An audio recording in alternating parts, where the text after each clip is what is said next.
Welcome friends to my YouTube channel Sunita Saini. Let's start the story. Swami Vivekananda ने पूरी दुनिया को हिंदू धर्म और भारत की पहचान करवाई। उनके दिए भाषणों से पूरी दुनिया आज भी प्रेरणा पाती है। वो महज 39 वर्ष की उम्र में ही दुनिया को अलविदा छोड़ गए। एक ऐसा नाम है जिससे पूरी दुनिया भली भांति परिचित है। उनका जन्म 12 जनवरी 1863 को कलकत्ता में विश्वनाथ दत्त और माता भुवनेश्वरी देवी के यहाँ पर हुआ था। विवेकानंद के रूप में पहचान बनाने से पहले सभी उन्हें नरेंद्रनाथ दत्त के नाम से जानते थे। उन्हें विवेकानंद का नाम राजस्थान के झुंझुनू जिले के खेतड़ी के महाराजा अजीत सिंह ने दिया था। उन्हें अमेरिका भी भेजने का श्रेय महाराजा अजीत सिंह को ही जाता है। शिकागो में दिए भाषण से जो उनकी पहचान बनी वो अमर हो गई। खेतड़ी के महाराजा ने उन्हें अपना गुरु माना था। शिकागो के विश्व धर्म सम्मेलन में जाने का पूरा खर्चा भी महाराजा अजीत सिंह ने ही उठाया था।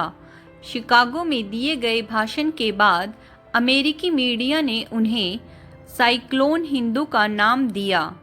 आपको बता दें कि महज 25 वर्ष की आयु में स्वामी विवेकानंद ने भगवा धारण कर पैदल ही पूरे भारत का भ्रमण किया था।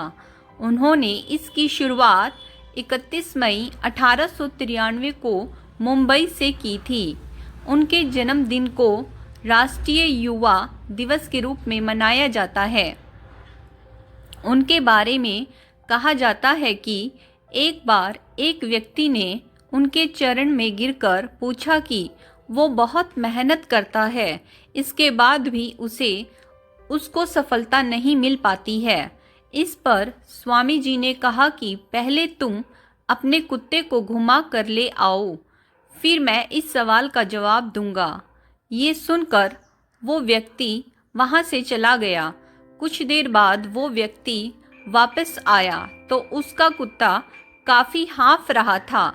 इस पर स्वामी जी ने पूछा कि ये इतना हाँफ क्यों रहा है जबकि तुम बिल्कुल ठीक हो। तब उस व्यक्ति ने कहा कि मैं तो सीधे रास्ते पर चल रहा था जबकि ये इधर उधर भाग रहा था। इस पर स्वामी जी ने कहा कि यही आपके सवाल का भी जवाब है।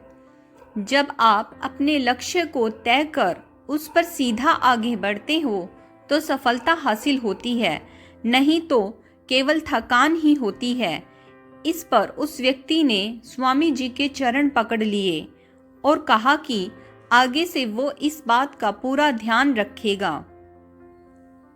इसी तरह से जब स्वामी विवेकानंद विदेश दौरे पर थे और अलग अलग जगहों पर अपना व्याख्यान दे रहे थे तो उससे काफ़ी महिलाएं प्रभावित हुई। ऐसे ही एक भाषण को सुनकर प्रभावित हुई एक महिला उनके पास आई और बोली कि वो उनसे शादी करना चाहती है, जिससे उसे भी उनकी ही तरह प्रतिभाशाली पुत्र मिले।